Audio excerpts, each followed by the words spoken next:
You are a very big advocate of all things LGBTQ. Yes. Tell us a little bit about that. Well, that definitely goes along the lines of I don't believe God makes mistakes. Okay. I don't believe that your sexuality or your gender identity is a choice. I think you're born that way. I think some people, it takes them time to truly come into who they are as a person. And I also think that your environment really affects that. You know, people will be like, oh, why are there so many gay people in Toronto or whatever? It's like, well, look, they have space to exist. There's places in this world where they don't have space to exist. I myself identify as pansexual, which was a journey in itself of discovering that, because it's not something that is widely known, or like people don't really understand that. To like, it just means you like all humans no matter how they identify. It's really sad. Like, I have family members that are gay and that had difficult lives, like growing up in a Greek household and a very religious household, because it's still seen as like not good, like not godly, which I don't agree with. Everyone should be accepted for who they are. It's really, you know, sad what's happening in the world, especially with trans people and trans rights. And people are getting their gender markers changed on their ID after spending their whole lives trying to get it changed to be what they actually are. It's really sad. And people like deserve to be safe and to be supported and to be loved and to be able to exist as they are. I hope in the future it won't matter like your sexuality, who you sleep with, who you're intimate with, who you marry. It won't matter your gender marker. It's just going to be like you're just a human. I hope, like, you know, you go into a store and there's no girls or guys section and there's no plus size or petite section. It's just clothes. Yeah. Just whatever works for you. So yeah, it's really important, especially now. In some places in the world, we're kind of going backwards, which is really sad. Yeah. But you know, I just think that means that people need to be a bit louder, which is crazy. Like, people are just have to be loud for existing, you know. But I hope that slowly, as time passes and more work is done and more knowledge comes out, that it will get better. I also think that there's people around the world who don't know any gay people. They don't know any trans people. Yeah. It's like, well, they probably do, and they just don't know it. They don't know, yeah. But it's like, I think we just need to find that human connection. And once people will recognize that we have more similarities than we do differences, then more progress will be made. But yeah, it's like it's a topic that is close to my heart, especially when I think of kids and, you know, how they're just trying to make it, but they're different. Whenever I have guests on my podcast, I always go through this like struggle of like, I want to make space for my guests to be themselves and to show people who they are, and hopefully the viewers and the listeners could like find themselves in the person, see themselves in the person, relate, or even just have like a discussion. But when I am in those moments, I always kind of like struggle with balancing that with like my own like ability to like be myself. Yeah. And like I don't think I've ever openly talked about this, but since becoming friends with you, I've kind of thought more about what my opinions are on the whole everything that we're going through right now, just socially and like politically, about like the LGBT like discussion. This is just my opinion. I think it's okay to not have an opinion about everything. Like, if you are somebody who doesn't identify as someone who is trans, or somebody that doesn't identify as gay or whatever, just because you don't understand it, you don't necessarily have to disagree. You know what I mean? Just open your ears, open your mind, and like listen and try to see what resonates with you, what kind of you do understand, what you can kind of like empathize with, and what you can kind of like make room for in your life. But to me, that doesn't necessarily mean that people have to completely agree or disagree. Yeah. You know what I mean? Like, where I stand, and I've thought about this a lot with this whole discussion that is unfortunately so prevalent now, of like, oh, what do you think about like the LGBT community and what's happening right now in the world? Honestly, for me, like, I'm bi. I think that I think that it's possible to be a woman that is more masculine. It's possible to be a man that is more feminine. I don't think that these things are rigid, like you're either one or the other. But I also am going to be open about I don't know the struggles or what it feels like to be trans. I Yeah. don't know what happens in the minds and the hearts of people who are trans. As it pertains to us as a society, I am able to empathize. I'm able to like listen and understand, even not having experienced it. But what I am against is which pertains to all of my beliefs, is I would like to minimize government interference with anything, especially things that are so private. I feel like I want society to get to a point where we have enough power and we have enough like understanding of each other to be able to resolve these discussions as a community versus having to rely on the law and whatever, because these things are never what we think they are.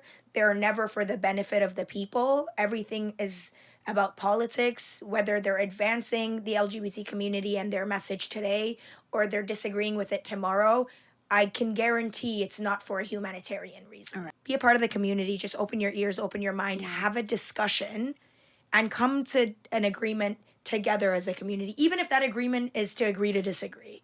Right. I've never talked about it, but since you're here, I thought I would mention that because I know from my interactions with people that there's a lot of people who feel like me, but they feel like they can't say anything because they need to have a hard Right. stance. And that's unfortunately what social media does. It makes it Yeah. think you either have to be an arrogant, a rigid, right-handed person, or you have to be like a left-sided, like liberal, Yeah, open yeah. to everything kind of person. Everything should be community building. It should be community based. Yeah. And I think if we had more community and we felt more connected to our communities, then I think people would give a shit more. Like, not even just about people, but about the environment, about all of these factors that affect all of us. One of my favorite feminist sayings is the personal is political, because these personal issues that we have, they become political, and then affects you personally, like abortion, for example. It's a very personal thing to go through to a decision, but the laws affect your access to that. Or with the LGBT stuff, it's like gay rights, like for weddings, for getting married. It's like that is a personal thing, but it's the government that will dictate whether you could do it or not. I guess finding that balance of, community work versus what the government can decide. And it's very difficult, like, until it affects you. I think it's totally fine to not have an opinion on something. And I think it's should be encouraged to say, I don't have enough information to have an opinion. Oh, I love that. Like, let's normalize that. Yeah, that's what I mean. Like, from a humanitarian standpoint, from a standpoint of someone who is human and coexists with other humans, I am able to empathize with everybody, whether or not I have experienced their experiences. And I think that's important.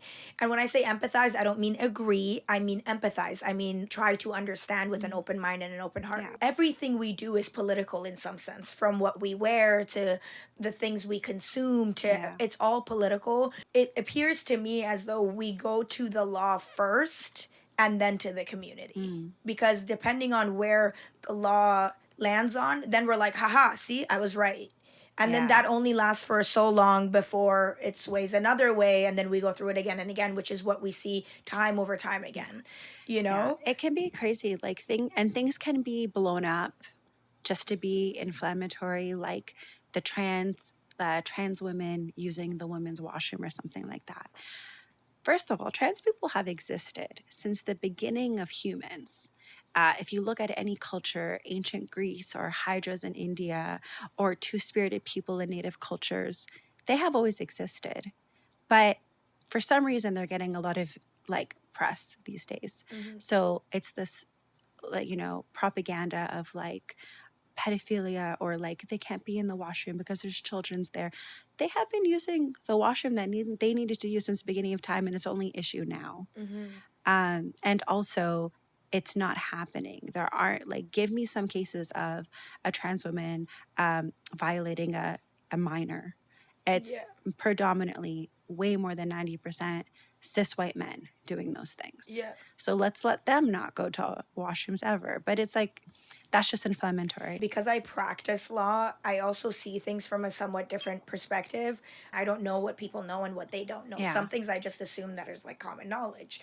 But I remember having this discussion with one of my friends, and he looked at me and he was like, "This is one of the coolest things I've ever heard." He's like, "I've never thought about it that way." Oh. In our societies, in Canadian societies, and in common law societies, we have this thing called precedent that I'm sure everybody knows about. Yes. And as time goes by and the judge made laws and things keep piling on top of each other, essentially, this is the simplest way I can think about explaining it.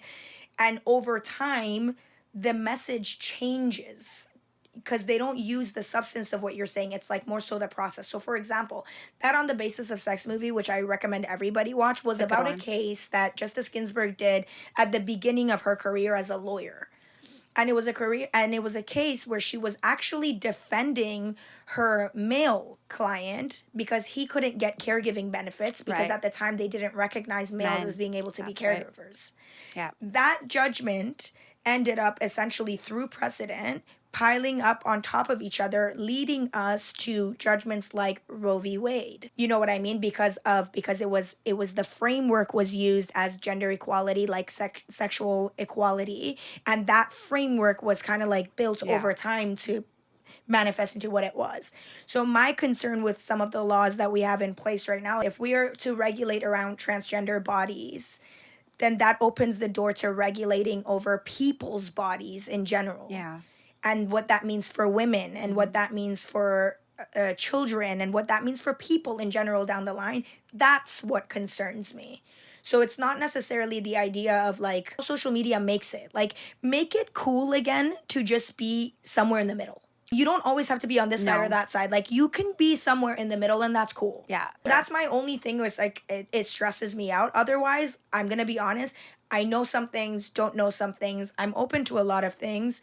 But my opinion is not fully formed yet as it pertains to myself. I don't know. Yeah. And information changes. Like science changes every 2 seconds. You've also been changing my mind about a lot of things. Oh, good. Love it. Because you and I disagree about a lot of things politically. Yeah. But we've come to the conclusion, I think, that we both want the same things. We just disagree on how to get there. That could be true. Yeah. And I think, we have the election coming up and everything. I think it's a journey though, because, you're young, your family highly influences you. Then maybe you go to school and you have different information and then you get older. So people change and evolve. And I think that their values can too.